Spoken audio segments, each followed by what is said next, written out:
আসসালামু আলাইকুম। সবাই কেমন আছেন? আশা করি সবাই ভালো আছেন।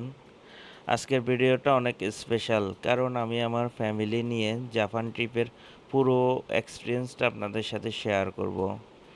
কিভাবে আমি জাপানের ভিসা পেলাম, আমার কি কি ডকুমেন্টস লাগলো, আমাদের প্লেন ভাড়া কেমন পড়লো, আর ডেইলি আমাদের খরচ কেমন হলো সব কিছুই বলবো এই ডিটেলস এই ভিডিওটাতে। তাই ভিডিওটা স্কিপ না করে শেষ পর্যন্ত দেখবেন। আমার ব্যক্তিগত বিজনেস হচ্ছে ট্রাভেল এজেন্সির বিজনেস। আমি এভারগ্রিন ট্রাভেল ইন্টারন্যাশনালের প্রোপাইটার। সেই সুবাদে আমি প্রায় ৩৩টা দেশে ট্রাভেল করেছি। তো আমার ট্রাভেল এজেন্সি থাকার কারণে visa processing A to Z সব কিছুই আমার জানা, সেটি আপনাদের সাথে শেয়ার করব। আপনারা কিভাবে খুব সহজেই জাপানের ভিসাটা করে নিতে পারবেন। তো প্রথমে বলে নিই জাপানের ভিসা নিয়ে। জাপানের ভিসা পেতে হলে কিছু ইম্পর্টেন্টস ডকুমেন্টস লাগে। সেটি হচ্ছে এক, আপনার পাসপোর্টের মেয়াদ কমপক্ষে 6 মাস ভ্যালিড থাকতে হবে। আপনার জাপানের ভিসা অ্যাপ্লিকেশন ফর্ম 2 পেজ, সেটি ফিল আপ করে নেবেন।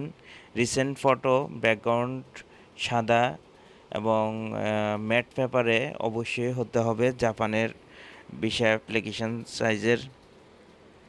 ব্যাঙ্ক স্টেটমেন্ট 6 মাসের এবং সাথে ব্যাঙ্ক সলভেন্সি সার্টিফিকেট দিবেন।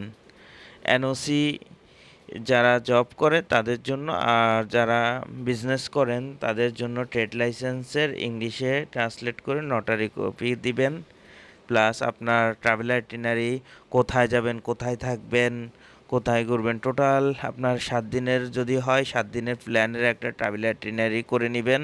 হোটেল বুকিং 1 কপি দিবেন, ফ্লাইট বুকিং সাথে দিবেন। আর সবচেয়ে জাপানের ভিসা পেতে হলে সবচেয়ে ইম্পর্ট্যান্ট জিনিস হচ্ছে যে আপনার ট্যাক্স, কমপক্ষে 3 বছরের ট্যাক্স সার্টিফিকেট সাথে মানি রিসিট সহ আপনি জমা দিতে হবে। যাদের কমপক্ষে 15 থেকে 20 হাজার টাকা প্রতি বছর ট্যাক্স দেন, তারা বিগত টোটাল 3 বছরের ট্যাক্সের কাগজ দিলে আমি মনে করি জাপানের ভিসাটা আপনার জন্য খুবই সহজ হয়ে যাবে। জাপান মূলত ট্যাক্স সার্টিফিকেটের উপর ডিপেন্ড করে, প্লাস আপনার আরও যদি 2-1টা দেশ ট্রাভেল থাকে তাহলে আপনার জন্য অনেক সহজ হয়ে যাবে জাপানের ভিসা পেতে। ফ্যামিলি নিয়ে গেলে অবশ্যই ম্যারেজ সার্টিফিকেট এবং বাচ্চার বার্থ সার্টিফিকেট লাগবে। আপনাদের এনআইডির কপিগুলো দিয়ে দিবেন সাথে, ডকুমেন্টসের সাথে। তো এগুলো রেডি করে আপনি জাপানের ভিসা অ্যাপ্লিকেশান জমা দেওয়ার জন্য বিএফএস গ্লোবালের থেকে অনলাইনে জাপানের একটা ভিসা অ্যাপ্লিকেশান জমা দেওয়ার জন্য একটা ডেট নেবেন। ডেট নেওয়ার পরে আপনি ওই ডেটে যে বিএফএস গ্লোবালের একটা নির্দিষ্ট ফি আছে, সেটি হচ্ছে 1000 মেবি 600 টাকা পার পারসন। ওইটি জমা দিয়ে আপনার ফাইলে জমা দিয়ে দিবেন, পাসপোর্ট জমা দিবেন। ঠিক জমা দেওয়ার 7 দিন পরে আপনি আপনার পাসপোর্টটি ব্যাক পাবেন। আর সবচেয়ে মজার ব্যাপার, জাপান এম্বাসি কোনো এম্বাসি ফি নেয় না। যেটি নেয় 1600 টাকা, এটি অনলি বিএফএসের সার্ভিস ফি।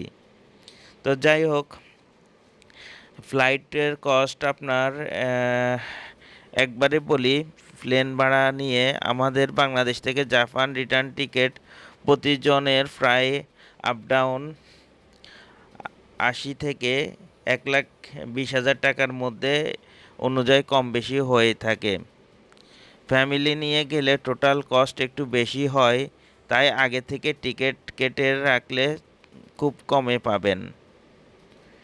তারপরে হচ্ছে আপনার জাপানে একটু এক্সপেন্সিভ কান্ট্রি, এটা মাথায় রাখতে হবে আপনাকে। হোটেল কস্টটা একটু বেশি। আপনি প্রতি রাতে 6 থেকে 12 হাজার টাকা একটা বাজেট রাখতে হবে হোটেলের জন্য। ডেইলি খাবারের প্রতিজনে 2 থেকে 4 হাজার টাকা একটা বাজেট করে নিতে হবে। ট্রান্সপোর্ট যেমন ট্রেন, বাস এর ভাড়া বাবদ আপনার কমপক্ষে 1500 থেকে ৳২,৫০০ পার ডে আপনার বাজেট রাখতে হবে। Total daily cost per person আপনার ৭ থেকে ১০,০০০ হয়ে থাকে। ফ্যামিলি নিয়ে গেলে অবশ্যই বাজেট প্ল্যান করে যাওয়া ভালো। তো এই ছিল আমাদের জাপান ট্রাভেল এক্সপিরিয়েন্স। আশা করি যারা জাপানে যেতে চান তাদের জন্য এই ভিডিওটা হেল্পফুল হবে। ভিডিওটা ভালো লাগলে লাইক শেয়ার করবেন আর চ্যানেলটা অবশ্যই সাবস্ক্রাইব করতে ভুলবেন না।